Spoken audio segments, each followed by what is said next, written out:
warahmatullahi wabarakatuh. Bisa tidak? Assalamualaikum warahmatullahi wabarakatuh. Assalamualaikum warahmatullahi wabarakatuh. Nama saya Muhammad Ifaldi Ramadhani, NIM 71119111, kelas 1C. Di sini saya akan membuat Q&A tentang indera pengecap, indera pembauan, dan indera peraba. Di sini saya sudah menanyakan ke teman-teman saya tentang apa saja sih yang mereka ingin tanyakan tentang indera-indera yang tadi saya sebutkan. Di sini saya sudah menyaring lagi untuk menjadi lebih sedikit pertanyaannya, yaitu ada 5 pertanyaan.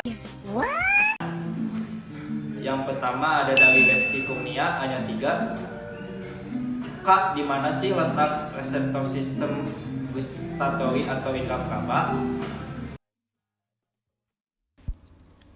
Jadi, reseptor sistem gustatory atau perasa berada di lidah dan bagian-bagian rongga mulut. Reseptor perasa disebut taste bud, yang umumnya terletak di sekitaran kuncup pengecap yang disebut papila.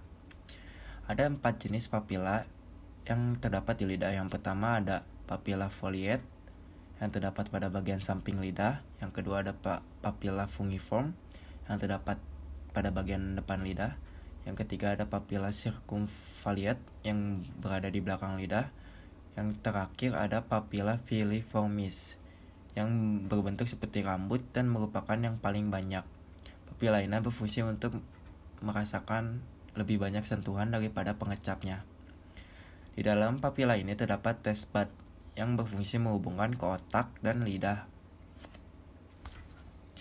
Dan taste bud ini berjumlah kurang lebih 10.000 pada orang dewasa dan akan terus berkurang seiring bertambahnya usia. Reseptor pengecap mengalami regenerasi 7-11 hari. Pertanyaan berikutnya ada dari Andika MR24. Kak, apa benar lidah orang Padang sangat kuat makan pedas? Apa ada yang salah dari lidah mereka? Menurut saya, yang saya ketahui, lidah orang itu beda-beda dari hasil pengalamannya. Di lidah itu ada proses penetrasi, yaitu proses dari pemberanian rangsangan sampai munculnya suatu kesan. Jadi kesan itu tuh menimbulkan suatu pengalaman pribadi bagi dia. Makanya ada yang orang suka makan pedas dan orang tidak suka makan pedas, itu dari pengalaman dia sendiri. Wow. Selanjutnya ada pertanyaan dari Irawan Budis. Kak, apakah ada hubungan antara indera perasa dan indera pembauan? Jelas ada, karena menurut saya ya, saling indera perasa dan indera pembauan itu saling berkontribusi atau saling berkolaborasi untuk menghasilkan aroma yang enak dan juga yang enak dimakan buat kita. Next ya, pertanyaan selanjutnya dari M. Pasha. Kak, terdapat di mana reseptor indera peraba itu? Perlu kalian ketahui, kulit merupakan sistem sensoris terluas. Terdapat 3 jenis reseptor. Yang pertama adalah tekanan atau pleasure, yang kedua temperatur, yang ketiga nyeri atau pain. Yang pertama ada tekanan atau pleasure. Stimulus untuk sensasi tekanan adalah energi mekanik yang ditunjukkan pada kulit. Jadi kayak kita menekan kulit, itu adalah contoh dari reseptor tekanan. Sensitivitas kita terhadap tekanan paling besar dari bibir, hidung, pipi, dan paling kecil di ibu jari. Jadi kalau kita dicium atau ditekan bibirnya itu sangat sensitif. Lihat, Dokter Manowar orang yang disengat Big Lenny dan dia masih hidup. Hah?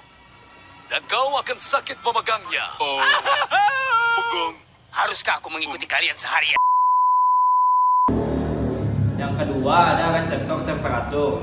Reseptor ini terletak pada bawah kulit. Jadi di bawahnya kulit terdapat reseptor dingin dan panas. Reseptor dingin tidak hanya berespon terhadap temperatur rendah, namun juga pada temperatur yang sangat tinggi, misalnya 45 derajat Celcius. Reseptor ini beradaptasi penuh terhadap perubahan sedang dalam temperatur, misalnya kolam renang. Dan yang terakhir ada reseptor nyeri atau pain. Semua stimulus yang cukup kuat untuk menyebabkan kerusakan jaringan atau stimulus yang berlebihan adalah stimulus untuk nyeri.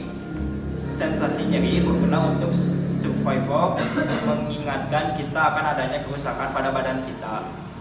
Jadi kalau kita ada sakit atau ada yang tergoles itu kan pasti nyeri atau pain masuknya.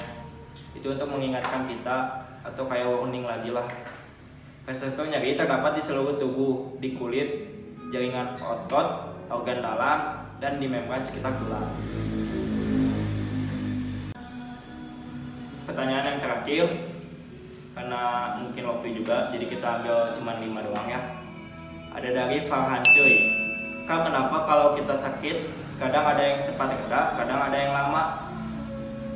Menurut teori itu tuh terdapat dua jalur saraf berbeda dalam mengirim isyarat nyeri ke otak. Yang pertama ada fast pathway, yaitu jalur cepat, dan yang kedua ada lajur lambat, yaitu slow pathway.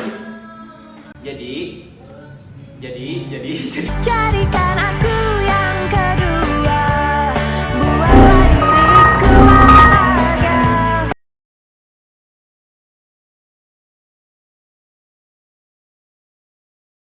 pertama adalah lajur cepat, yaitu kalau kita merasakan nyeri tapi langsung reda gini. Jadi itu cuman kayak warning doang. Fase fasik, nyeri yang dirasakan segera saat merasakan cedera. Jadi kayak kita kebentuk apa, jadi langsung cepat gitu sakitnya langsung nyeri. Yang kedua ada slow pathway atau lajur lambat, yaitu kalau kita merasakan nyeri tapi belum nyeri tapi besoknya baru sakit, kayak contohnya kita jatuh atau cedera dan kulit kita tergores. Waktu itu mah masih nggak sakit tapi besoknya kalau di besoknya jadi sakit. Itu di situ ada fase tonik, yaitu nyeri yang dirasakan setelah cedera terjadi. Ada juga teori kontrol gerbang, yaitu spinal column, terdiri dari gerbang saraf yang dapat dibuka memungkinkan persepsi nyeri atau ditutup memblok persepsi nyeri. Ini ada 4 cara untuk mengontrol rasa sakit kita biar tidak sakit terlalu sakit. Yang pertama ada distraksi. Apa pengertian distraksi? Distraksi adalah memusatkan perhatian menjauhi situasi yang tidak diinginkan dengan tujuan mengalihkan perhatian untuk menguasai rasa tidak nyaman atau rasa sakit. Yang kedua ada pernapasan, jadi kalau kita mengatur nafas itu bisa meringankan rasa sakit kita. Yang ketiga ada counter simulation. Yang keempat ada bedah, obat, akupuntur, pijat, hipnotis, dan lain-lain. Sekian Q&A dari saya, Muhammad Iqbal Ramadhani. Bila ada yang salah, mohon maaf karena saya masih dalam pembelajaran. Jangan lupa like,